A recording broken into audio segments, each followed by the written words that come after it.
यहाँ पे कौशिक घटक जी का सवाल है भारत वायर रोप के बारे में। ये कह रहे हैं कि इसमें प्रमोटर बाइंग चल रही है, प्रमोटर खरीद रहे हैं। क्या इस लेवल पे लेना सही रहेगा और लंबी अवधि के हिसाब से कैसा रहेगा ये? इधर मैंने उसको ट्रैक नहीं किया है, लेकिन प्रमोटर बाइंग किस लेवल पे कर रहे हैं? कहाँ से?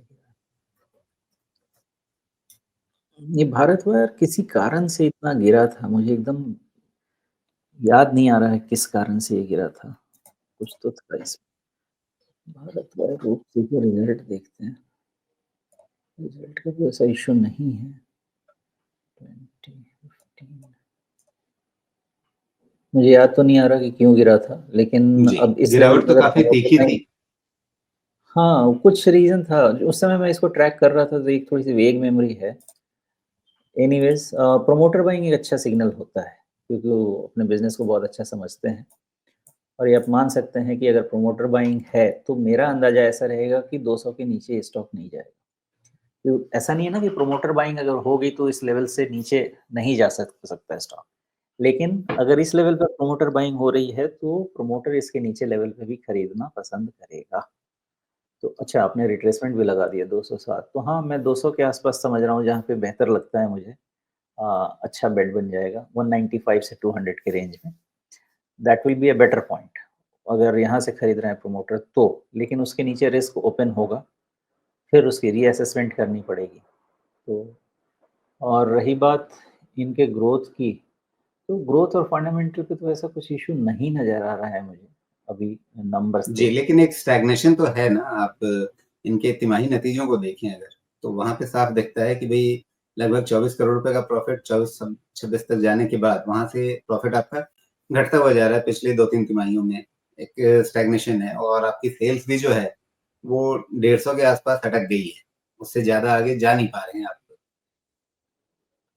स्टैग्नेशन है वो तो ठीक है राजीव, लेकिन मैं इसमें ढूँढने की कोशिश कर रहा हूँ कि नेगेटिव क्या। अच्छा, फ्री कैश फ्लो नहीं बन रहा है। 1 मिनट, बट ऑपरेशन से तो कैश जनरेट हो रहा है।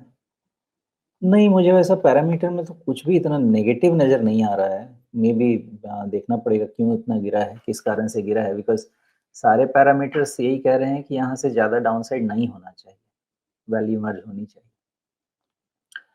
तो देखते हैं फिर क्या होता है, 1-2 रिज़ल्ट का भी ध्यान रखिएगा, और रिज़ल्ट अगर पलटे तो 200 जो 195-200 के रेंज का ध्यान रखिएगा। अगर रिज़ल्ट खराब हुआ तो वो टूटेगा, अदरवाइज़ इस वैल्यूएशन से ज़्यादा डाउनसाइड मुझे नहीं लगता कि होना चाहिए 195-200 के नीचे। प्रोमोटर बाइंग एक जी। एनकरेजिंग एविडेंस है, और उसके नीचे फिर अपना रिस्क मैनेज कीजिए। हाँ, लेकिन अगर इंस्टीट्यूशनल होल्डिंग देखें तो 3 साल पहले के मुकाबले अ, उसमें थोड़ी कमी ही आई है, उसमें बढ़त नहीं दिख रही है। बल्कि प्रमोटर से ज़्यादा पब्लिक होल्डिंग दिख रही है हमें। नहीं, उससे ज़्यादा एनकरेजिंग फैक्ट है ना ये प्रोमोटर होल्डिंग दिसंबर 23 के बाद कंसिस्टेंटली बढ़ रही है। तो अगर प्रोमोटर खुद ही अपना हिस्सा बढ़ा रहे हैं, भले ही छोटे-छोटे से अमाउंट है, वो अलग बात है, लेकिन बढ़ा तो रहे हैं। तो मेबी अब प्रमोटर कोई 2 दिन के लिए तो नहीं बढ़ाता है, वो तो अपना 20 साल के हिसाब से व्यू लेके बढ़ाता है।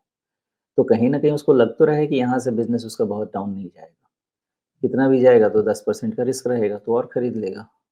कैश तो होगा ही उनके पास। पड़ा कैश कितना पड़ा हुआ है वो भी देख ही लेते हैं। Where is balance sheet? Okay.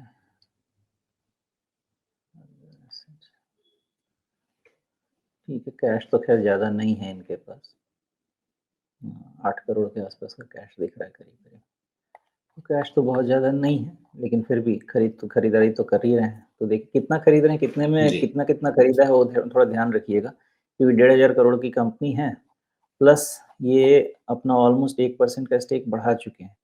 39.8 से 83 से 40.93 तो हो चुका है। तो ये थोड़ा एनकरेजिंग फैक्टर है। बाकी कंपनी ट्रैक कीजिए, और उनका मैनेजमेंट का क्या कहना है, कॉम कॉल वगैरह ट्रैक कीजिए।